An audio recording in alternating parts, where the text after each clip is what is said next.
Jaya plus செய்திகளுக்காக நிவேதா. நான் தனி அறையில் இருப்பதால் முகக்கவசம் அணியவில்லை. நீங்கள் கட்டாயம் முகக்கவசம் அணிந்து வெளியில் செல்லுங்கள். இனி விரிவான செய்திகளை பார்ப்பதற்கு முன்னதாக தலைப்புச் செய்திகளை பார்க்கலாம். தமிழகத்தில் திருத்தப்பட்ட வாக்காளர் இறுதிப்பட்டியல் வெளியீடு. 6,36,25,000 வாக்காளர்கள் இடம் பிடித்திருப்பதாக தகவல்.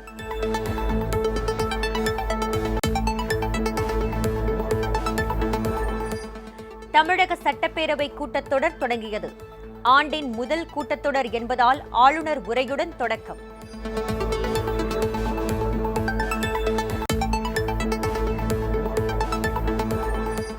விருதுநகர் அருகே நடந்த பட்டாசு ஆலை விபத்தில் 3 பேர் உயிரிழப்பு, 6 பேர் படுகாயங்களுடன் மருத்துவமனையில் அனுமதி.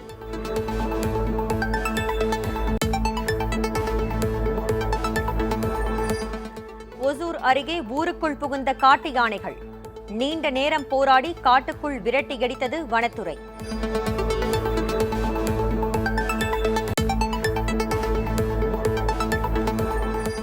உலக புகழ்பெற்ற நாகூர் தர்காவின் 465ஆம் ஆண்டு கந்தூரி விழா கொடியேற்றத்துடன் கோலாகல தொடக்கம்.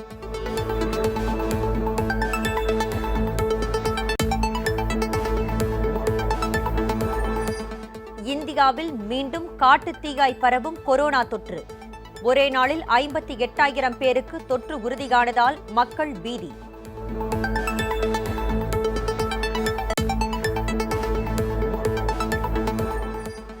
கொரோனாவை போல் ஒமைக்ரானும் அதிக வேகமாக பரவுகிறது. நாடு முழுவதும் ஒரே நாளில் 2000-ஐ தாண்டியது தொற்று.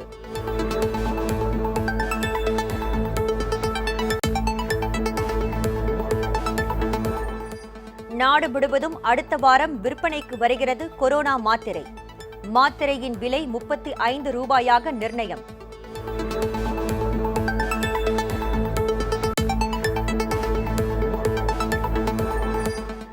தங்கம் விலை சவரனுக்கு 168 ரூபாய் உயர்வு. ஆபரண தங்கம் 36,280 ரூபாய்க்கு விற்பனை.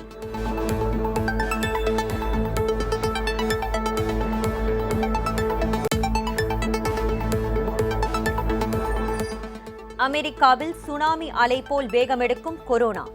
ஒரே நாளில் 5,57,000 பேருக்கு பாதிப்பு.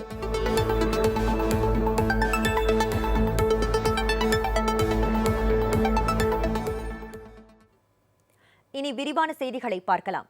சென்னை கலைவாணர் அரங்கில் தமிழக சட்டப்பேரவை கூட்டத்தொடர் ஆளுநர் திரு RN ரவி உரையுடன் இன்று தொடங்கியது.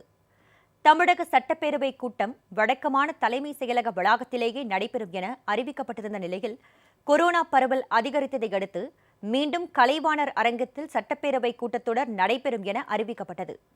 சட்டப்பேரவை கூட்டத்தொடரில் பங்கேற்கும் MLA-க்கள் மற்றும் ஊழியர்கள், பத்திரிகையாளர்கள் அனைவரும் கொரோனா பரிசோதனை மேற்கொள்ளப்பட்டது. இதில் பெரம்பலூர் திமுக MLA பிரபாகரன், அரியலூர் காங்கிரஸ் கட்சியைச் சேர்ந்த MLA ராமச்சந்திரன் ஆகியோருக்கு கொரோனா தொற்று உறுதியானது. ஆண்டின் முதல் கூட்டம் என்பதால் மரபுப்படி ஆளுநர் திரு RN ரவி உரையுடன் கூட்டம் தொடங்கியது. வணக்கம் என தமிழில் சொல்லி ஆளுநர் உரையை தொடங்கினார். ஆளுநர் ஆங்கிலத்தில் உரை நிகழ்த்திய பின்னர் சட்டப்பேரவைத் தலைவர் திரு அப்பாவு ஆளுநர் உரையின் தமிழாக்கத்தை வாசித்தார். கூட்டத்தொடரில் உறுப்பினர்கள் அனைவரும் முகக்கவசம் அணிந்து பங்கேற்றனர்.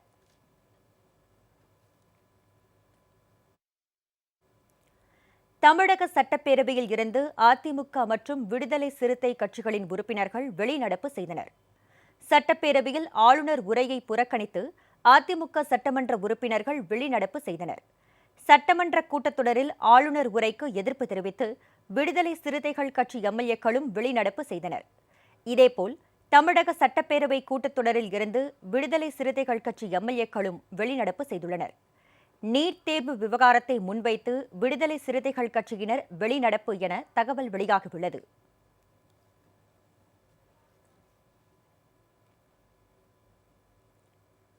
விருதுநகர் மாவட்டம் 7000 பண்ணை அருகே பட்டாசு ஆலையில் ஏற்பட்ட வெடி விபத்தில் ஆலை உரிமையாளர் உட்பட 3 பேர் பரிதாபமாக உயிரிழந்தனர். படுகாயமடைந்த 4 பேர் மருத்துவமனையில் அனுமதிக்கப்பட்டுள்ளனர். விருதுநகர் மாவட்டம் 7000 பண்ணை அருகே வல்லம்பட்டி பகுதியில் விஜய கரிசல் குளம் கிராமத்தைச் சேர்ந்த கருப்புசாமி என்பவருக்கு சொந்தமான பட்டாசு ஆலை செயல்பட்டு வருகிறது. கேப் வெடி தயாரிப்பு உரிமம் பெற்று 6 தயாரிப்பு அறைகளுடன் செயல்பட்டு வந்த பட்டாசு ஆலையில் 10க்கும் மேற்பட்ட தொழிலாளர்கள் இன்று பட்டாசு தயாரிப்பு பணியில் ஈடுபட்டு வந்தனர். அப்போது பட்டாசு வேதிப்பொருள் உராய்வு காரணமாக வெடி விபத்து ஏற்பட்டு பட்டாசு ஆலை தரைமட்டமானது. தகவலின் பேரில் சம்பவ இடத்திற்கு 2 தீயணைப்பு வாகனங்கள் மூலம் 10க்கும் மேற்பட்ட தீயணைப்பு வீரர்கள் விரைந்து வந்து பட்டாசு ஆலை உரிமையாளர் கருப்புசாமி உட்பட 7 பேரை காயங்களுடன் மீட்டு 108 ஆம்புலன்ஸ் மூலம் கோவில்பட்டி மற்றும் சாத்தூர் அரசு மருத்துவமனைகளுக்கு சிகிச்சைக்காக அனுப்பி வைத்தனர். கருப்புசாமி மற்றும் பட்டாசு தொழிலாளர்கள் செந்தில்குமார், காசி ஆகிய 3 பேரும் சிகிச்சை பலனின்றி உயிரிழந்தனர். மேலும் 2 பெண் பட்டாசு தொழிலாளர்கள் உட்பட 4 பேர் கோவில்பட்டி மற்றும் சாத்தூர் அரசு மருத்துவமனையில் சிகிச்சை பெற்று வருகின்றனர். புத்தாண்டு தினத்தில் சிவகாசி அருகே களத்தூரில் ஏற்பட்ட பட்டாசு ஆலை வெடி விபத்தில் 5 பேர் உயிரிழந்த நிலையில் இன்று ஏற்பட்ட மற்றொரு வெடி விபத்தில் பட்டாசு உரிமையாளர் உட்பட 3 பேர் பலியான சம்பவம் பட்டாசு தொழிலாளர்கள் மத்தியில் பெரும் சோகத்தை ஏற்படுத்தியுள்ளது. இந்த விபத்து குறித்து 7000 பண்ணை காவல் நிலைய போலீசார் விசாரணை மேற்கொண்டு வருகின்றனர்.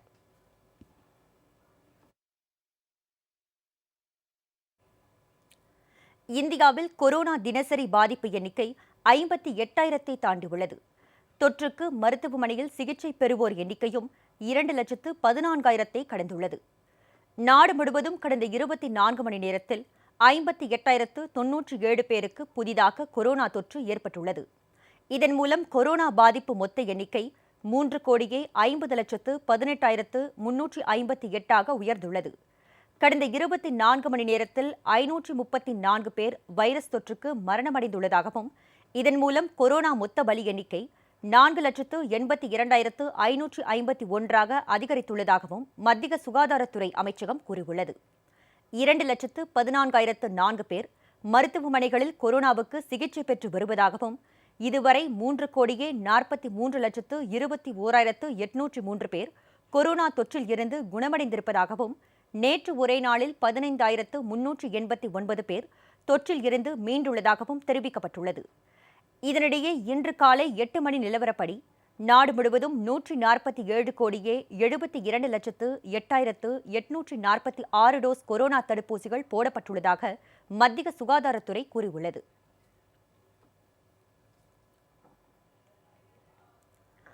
கொரோனா தொற்றை கட்டுப்படுத்துவதில் தமிழகம் முன்னோடி மாநிலமாக திகழ்வதாக தமிழக சட்டப்பேரவையில் ஆளுநர் இன்று தெரிவித்தார்.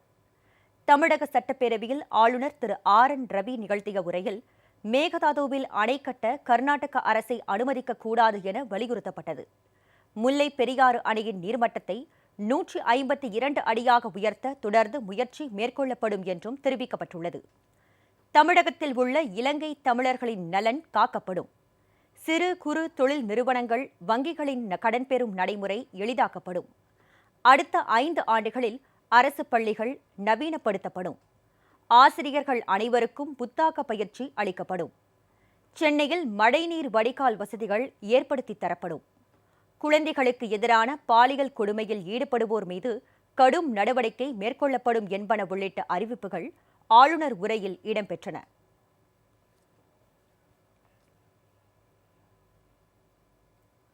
இந்தியாவில் ஒமைக்ரான் பாதிப்பு எண்ணிக்கை 2,000 தாண்டியுள்ளது. இதில் 828 பேர் குணமடைந்துள்ள நிலையில் 1,307 பேர் மருத்துவமனை சிகிச்சையில் உள்ளனர். மத்திய சுகாதாரத்துறை வெளியிட்டுள்ள அறிவிப்பில் இந்தியாவில் 24 மாநிலங்களுக்கு ஒமைக்ரான் வைரஸ் பரவி உள்ளதாக தெரிவிக்கப்பட்டுள்ளது. நாடு முழுவதும் ஒமைக்ரானால் பாதிக்கப்பட்டோர் எண்ணிக்கை 2,135 அதிகரித்துள்ளதாகவும், அதிகபட்சமாக மகாராஷ்டிரா மாநிலத்தில் 653 பேருக்கு தொற்று கண்டறியப்பட்டுள்ளதாகவும் கூறப்பட்டுள்ளது. அதற்கு அடுத்தபடியாக டெல்லியில் 464 பேருக்கும், கேரளாவில் 185 பேருக்கும் ஒமைக்ரான் பாதிப்பு ஏற்பட்டுள்ளது. நாடு முழுவதும் ஒமைக்ரானால் பாதிக்கப்பட்டோரில் 828 பேர் குணமடைந்துள்ள நிலையில் 1,307 பேர் மருத்துவமனைகளில் சிகிச்சையில் உள்ளது குறிப்பிடத்தக்கது.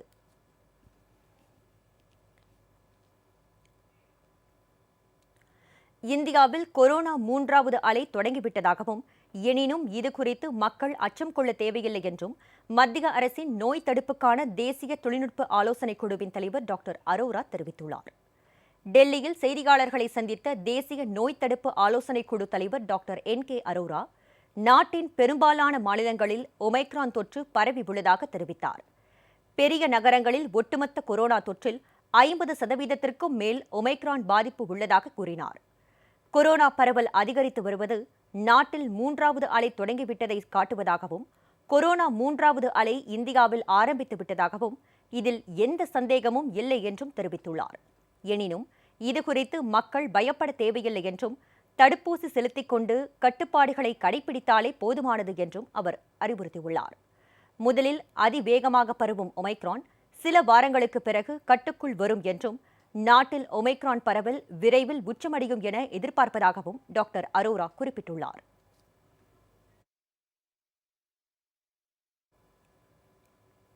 கிருஷ்ணகிரி மாவட்டம் ஒசூர் அருகே ஊருக்குள் புகுந்த காட்டு யானைகளை வனத்துறையினர் நீண்ட நேரம் போராடி விரட்டியடித்தனர். ஒசூர் அடுத்த தேவர்பட்டா வனப்பகுதியில் இருந்து வெளியேறிய 25க்கும் மேற்பட்ட காட்டு யானைகள் கும்லாபுரம் மற்றும் துப்பனவள்ளி கிராமங்களில் புகுந்து அங்குள்ள விளைநிலங்களில் தஞ்சமடைந்தன. அறுவடைக்கு தயாராக இருந்த பயிர்களை யானைகள் சேதப்படுத்திய நிலையில் அது குறித்து தகவல் அறிந்த வனத்துறையினர் பட்டாசு வெடித்து யானைகளை விரட்ட முயற்சித்தனர். இதனால் யானைகள் தமிழக கர்நாடக எல்லை கிராமங்களில் மாறி மாறி சுற்றி வந்தன. வனத்துறையினர் தொடர்ந்து முயற்சி மேற்கொண்டு நீண்ட நேரம் போராடி யானைகளை தேவர்பெட்டா வனப்பகுதிக்குள் விரட்டியடித்தனர்.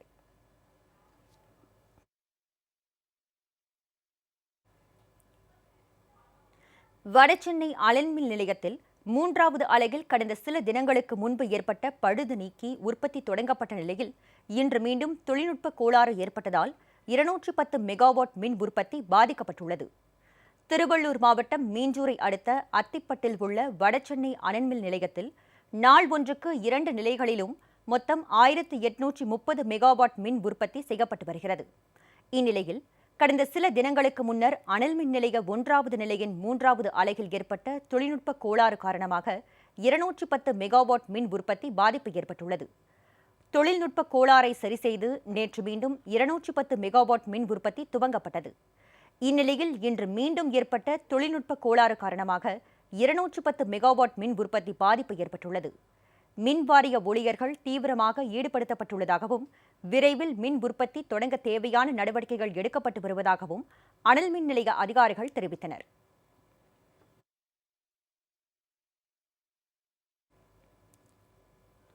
ஒமைக்ரான் அச்சுறுத்தலுக்கு இடையே பிரதமர் திரு நரேந்திர மோடி தலைமையில் மத்திய அமைச்சரவைக் கூட்டம் இன்று நடைபெறுகிறது.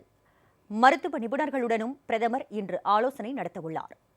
நாட்டில் கொரோனா டெல்டா வைரசுடன் ஒமைக்ரான் வைரஸ் பரவலும் அதிரடியாக அதிகரித்து வரும் சூழலில் டெல்லியில் இன்று நடைபெறும் மத்திய அமைச்சரவைக் கூட்டம் முக்கியத்துவம் பெற்றுள்ளது. கொரோனா அச்சுறுத்தலால் காணொலி வாயிலாக நடைபெற்று வந்த மத்திய அமைச்சரவைக் கூட்டம் அண்மையில்தான் நேரடியாக நடைபெற துவங்கியது.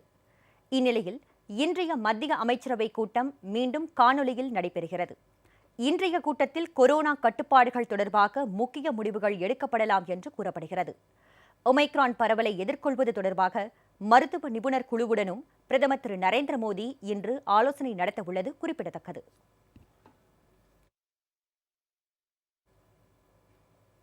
நாடு முழுவதும் அடுத்த வாரம் முதல் முறையாக கொரோனா மாத்திரை அறிமுகமாகிறது. இந்த மாத்திரை ஒன்றின் விலை 35 ரூபாய் என நிர்ணயம் செய்யப்பட்டுள்ளது.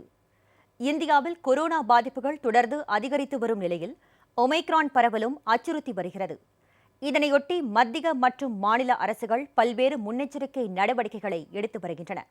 எனினும் நோய் தொற்று குறைந்த பாடில்லை.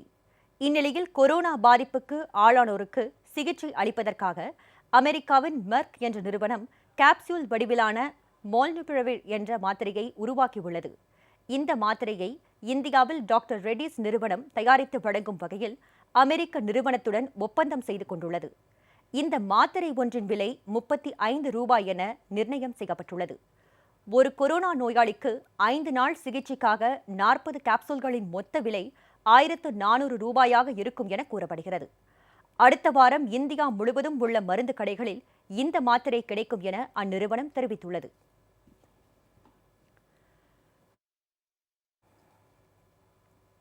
கொரோனா மற்றும் ஒமைக்ரான் அச்சுறுத்தல் காரணமாக டெல்லி, கர்நாடகா, தெலுங்கானா, பஞ்சாப் உள்ளிட்ட மாநிலங்களில் கடும் கட்டுப்பாடுகள் விதிக்கப்பட்டுள்ளன. நாட்டில் கொரோனா தொற்றை தொடர்ந்து ஒமைக்ரான் வைரசும் வேகமாக பரவி பெரும் அச்சுறுத்தலை ஏற்படுத்தி வருகிறது. இதனையடுத்து நோய் தடுப்பு பணிகளை தீவிரப்படுத்த மாநிலங்களுக்கு மத்திய அரசு அறிவுறுத்தியது. அதன்படி தலைநகர் டெல்லியில் வார இறுதி நாட்களான சனி மற்றும் ஞாயிற்றுக்கிழமைகளில் முழு ஊரடங்கு அமல்படுத்தப்பட்டுள்ளது. அத்தியாவசிய பணிகளில் ஈடுபடுவோரை தவிர மற்ற அரசு பணியாளர்கள் அனைவரும் வீட்டில் இருந்து பணியாற்ற உத்தரவிடப்பட்டுள்ளது. கூட்டத்தை தவிர்க்க பேருந்து மற்றும் மெட்ரோ ரயில்களில் மீண்டும் முழு இருக்கை வசதியுடன் இயக்க அனுமதி வழங்கப்பட்டுள்ளது. கர்நாடகாவில் இரவு நேர ஊரடங்கு அமலில் உள்ள சூழலில் வார இறுதி நாட்கள் முழு ஊரடங்கு அமல்படுத்தப்பட்டுள்ளது. மேலும் கேரளா, கோவா, மகாராஷ்டிரா மாநிலங்களில் இருந்து வருவோருக்கு கொரோனா நெகட்டிவ் சான்றிதழ் கட்டாயமாக்கப்பட்டுள்ளது. பள்ளிகளை பொறுத்தவரையில் 10, 11, 12ஆம் வகுப்புகளை தவிர மற்ற வகுப்புகளுக்கும் அனைத்து கல்லூரிகளுக்கும் விடுமுறை அறிவிக்கப்பட்டுள்ளது. அதேபோன்று போராட்டங்கள், பேரணி மற்றும் பொதுக்கூட்டங்களுக்கும் அனுமதி மறுக்கப்பட்டுள்ளது. பஞ்சாபில் அனைத்து பள்ளி கல்லூரிகளை மூட அம்மாநில அரசு உத்தரவு பிறப்பித்துள்ளது. தெலங்கானாவில் வரும் 8ஆம் தேதி முதல் 16ஆம் தேதி வரை அனைத்து பள்ளி கல்லூரிகளையும் மூட அம்மாநில முதல்வர் சந்திரசேகர ராவ் உத்தரவு பிறப்பித்துள்ளார். உலக புகழ்பெற்ற நாகூர் தர்காவின் 465ஆம் ஆண்டு கந்தூரி விழா கொடியேற்றத்துடன் கோலாகலமாக தொடங்கியது. நாகப்பட்டினம் மாவட்டம் நாகூரில் பிரசித்தி பெற்ற ஆண்டவர் தர்கா மத நல்லிணக்க வழிபாட்டு தலமாக விளங்கி வருகிறது. இந்த தர்காவில் நாகூர் ஆண்டவரின் மறைந்த தினம் ஆண்டுதோறும் கந்தூரி விழாவாக கொண்டாடப்பட்டு வருகிறது. அதன்படி 465ஆம் ஆண்டு கந்தூரி விழா கொடியேற்றத்துடன் தொடங்கியது. முன்னதாக நாகை மீராப்பள்ளி ரதத்தடியில் இருந்து கொடி ஊர்வலம் புறப்பட்டு சிங்கப்பூரில் இருந்து வரவழைக்கப்பட்ட கொடிகள் அலங்கரிக்கப்பட்ட ரதங்களில் ஊர்வலமாக சென்று மேளதாளங்களுடன் ஊர்வலமாக நாகூரை வந்து சேர்ந்தது. பின்னர் 5 மினராக்களிலும் ஒரே நேரத்தில் கொடிகள் ஏற்றப்பட்டன.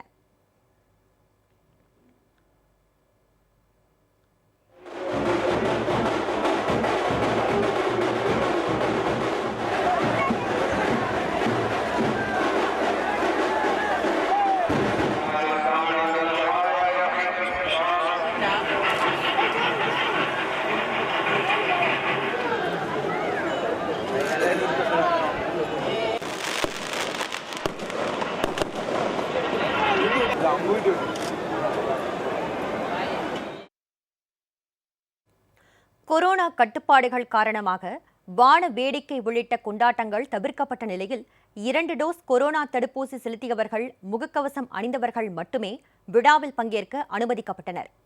வரும் 13ஆம் தேதி சந்தனக்கூடு ஊர்வலமும் 14ஆம் தேதி நாகூர் ஆண்டவர் சமாதிக்கு சந்தனம் பூசும் வைபவமும் நடைபெறவுள்ளது.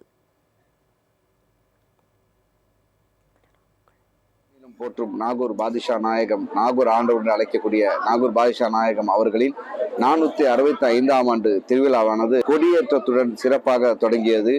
நாகப்பட்டினத்திலிருந்து கொடி ஊர்வலமாக எடுத்து வரப்பட்டு நாகூர் தர்காவில் 5 மினாராக்களிலும் நாகூர் தர்கா பரம்பரை கலிஃபா என்ற முறையில் பிரார்த்தனை ஃபாத்தியா ஓதி அனைத்து மக்களும் நலம் பெற, கொரோனா ஒமேக்ரான் என்ற நோயிலிருந்து அனைத்து மக்களும் விடுபட எல்லாம் வல்ல இறைவனிடம் பிரார்த்தித்தவனாக அனைத்து மக்களையும் ஜாதி மத பேதமின்றி கலந்து கொண்ட அனைவரையும் எல்லா நாட்டங்களையும் எல்லாம் வல்ல இறைவன் நாட்டங்களை அனைத்தையும் நிறைவேற்றி தருவானாக. அஸ்ஸலாமு அலைக்கும். தமிழக அரசின் வழிகாட்டுதலின்படியும் மாவட்ட நிர்வாகத்தின் அறிவுறுத்தலின்படியும் அனைவரும் முகக்கவசம் அணிந்து சமூக இடைவெளியை பின்பற்றி சிறப்பாக இந்த கொடியேற்றம் நடைபெற்றது. அதனைத் தொடர்ந்து 10ஆம் நாள் 13ஆம் தேதி சந்தனக்கூடு நிகழ்வு நடைபெறும். அதிலும் அனைவரும் கலந்து கொள்ளும்படி அன்புடன் அழைக்கிறோம்.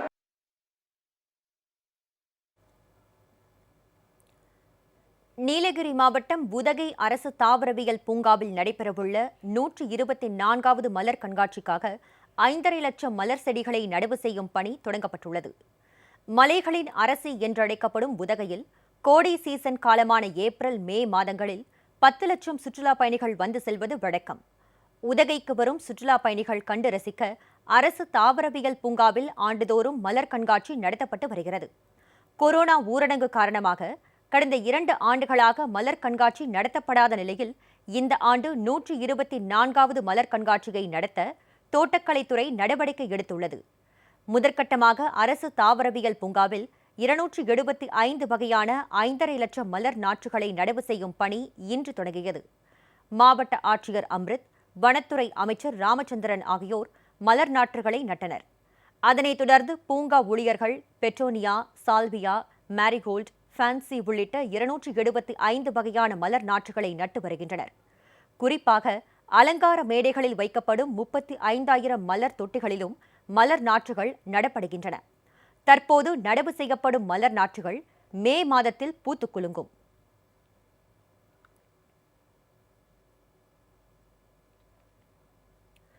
தமிழகத்தில் திருத்தப்பட்ட வாக்காளர் இறுதிப் பட்டியல் வெளியிடப்பட்டது. அதன்படி 6,36,25,813 வாக்காளர்கள் பட்டியலில் இடம்பெற்றுள்ளனர். தமிழகத்தில் வாக்காளர் பட்டியலில் திருத்தம் மேற்கொள்ளப்பட்டு வாக்காளர் இறுதிப் பட்டியலை தமிழக தலைமை தேர்தல் அதிகாரி திரு சத்யபிரதா சாஹூ இன்று வெளியிட்டார். இது தொடர்பாக அவர் வெளியிட்டுள்ள செய்திக்குறிப்பில், தமிழகத்தில் மொத்தம் 6,36,25,813 வாக்காளர்கள் பட்டியலில் இடம்பெற்றுள்ளதாக தெரிவிக்கப்பட்டுள்ளது. இதில் ஆண் வாக்காளர்கள் 3,12,26,750 பேர் உள்ளனர். பெண் வாக்காளர்கள் 3,23,91,250 பேர் இடம்பெற்றுள்ளனர். மூன்றாம் பாலினத்தவர் 7,804 பேர் உள்ளனர். வாக்காளர் பட்டியல் திருத்தத்தின் போது 18 வயதை கடந்தவர்கள் மொத்தம் 4,32,600 பேர் புதிதாக பதிவு செய்திருந்ததாகவும், இவர்களில் 2,29,338 பேர் ஆண்கள் என்றும், 2,03,125 பேர் பெண்கள் என்றும், 137 பேர் மூன்றாவது பாலினத்தவர் என்றும் குறிப்பிடப்பட்டுள்ளது. சட்டப்பேரவை தொகுதியை பொறுத்தவரை சோழிங்கநல்லூரில் அதிகபட்சமாக 7,11,755 பேர் உள்ளதாகவும் தமிழக தலைமை தேர்தல் அதிகாரி திரு சத்யபிரதா சாஹூ வெளியிட்டுள்ள செய்திக்குறிப்பில் தெரிவிக்கப்பட்டுள்ளது.